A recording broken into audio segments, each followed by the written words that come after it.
going on, guys? Welcome back to a very special episode of Easy Buckets. How are you guys doing today? I hope you're having a fantastic day so far. In this video, I got something that I guarantee you guys are going to love, especially if you're a big Lakers fan. We're going to be talking about the Lakers roster, talking about a potential player that I believe they must sign to give them a nightmare front court. With NBA training camp coming up very soon, the Lakers are going to have a complete roster soon, and with that being said, I do believe executing, signing the perfect center is going to make their amazing roster even better. So if you're a part of the Lakers Nation and you want to know more about what I think, you're going to love this video. Let's not waste any time, let's get into it.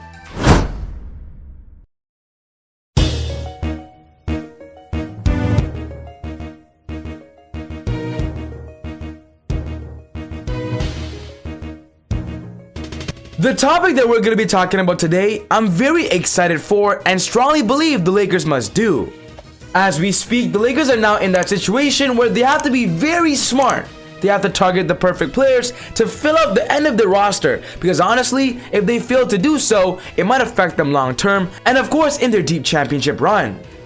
With the NBA regular season expected to go back to normal next year, back to 82 games, I do believe the Lakers should target a young player to fill out their roster, and right now, they do need another front court player at the center position. When talking about their current center position, they only have Dwight Howard and Marc Gasol, two centers, and when talking about the other positions on their roster, they have three players. And right now the biggest conversation is who should the Lakers target with their final center spot. A very popular rumor is Laker fans wanting DeMarcus Cousins. In my opinion, he would be a pretty good fit as well. He brings an all-around aspect, he can space the floor and be dominant in the paint, but in my opinion, with Boogie having a lot of history with injuries, and of course him not being durable, that is an issue for the Lakers, as the Lakers do not want to target players that could be going down in the future. Another very popular idea is the Lakers getting Harry Giles, a young big in the NBA, athletic, very mobile, just played for the Sacramento Kings and Portland Trail Blazers. But with Harry Giles not having the ability to be dominant in the paint and be aggressive, that's why right now Rob Pelinka is not sure if Harry Giles is your guy. I believe in order for the Lakers to have a nightmare front court, they should target Tacko Fall, Taco Tuesday, going alongside LeBron James. That would be a spectacular, realistic, but also a beneficial signing. If you don't know who Tacko Fall is, I'm gonna have to ask you this. Where have you been living? Because right now Tacko Fall is one of the most popular NBA players because he is the tallest player in the NBA. He's listed at 7'5". Tacko Fall spent the majority of his NBA career with the Boston Celtics, but this summer, we got some crazy news that the Boston Celtics are not going to bring back Tacko Fall. The news of Tacko Fall not coming back was reported by Keith Smith. This is what he said. It appears that neither Tacko Fall nor Tremont Waters was given a qualifying offer. This means both will be unrestricted free agents. If you guys keep up with the NBA and you watch Tacko Fall play, he didn't play plus 30 minutes a game. He played a few and sometimes in garbage time. But if you really study basketball and you watch him closely, Tacko Fall is a per-minute monster. When he enters the game, the atmosphere changes and he's simply dominant in those short amount of minutes. When talking about last season, Tacko Fall only played about 19 games out of the 72. And in those 19 games, he finished with a total of 47 points, 20 blocks, and 52 rebounds. When it came to his stats, he averaged about 2.6 points a game, 2.9 rebounds, 0.2 assists, 0.1 steals, and 1.1 blocks. Shooting a total of 73% at the field goal, Tacko Fall is simply a giant in the paint. I know these stats are not elite and Laker fans should not be crying over these stats, but I believe what Tacko Fall brings to the team is a youth movement. Someone that can be young, play at the end of the bench, not expect a lot of minutes, and simply learn from Anthony Davis, Dwight Howard, and Marc Gasol.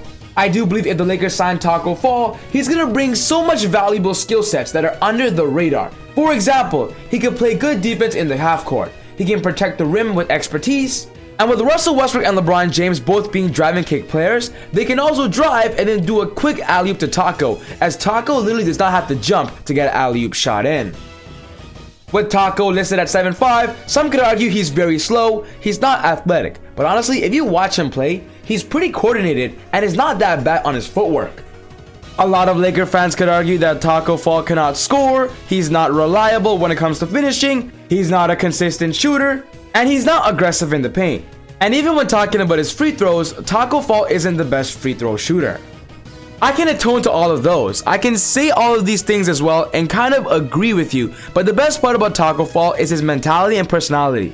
He's willing to learn, he's very humble, and he knows that his game has a lot to work on. And that's why signing with the Lakers is going to be good for him in the long term and as a futuristic point of view. When looking into free agency right now, there aren't many good options. And signing Tacko Fall just doesn't bring size, it brings personality and a good locker room happy presence. One thing's for sure, with Tacko Fall being young, he can still get better. He can still keep learning, and playing with the Lakers, a championship team, could exponentially increase his growth.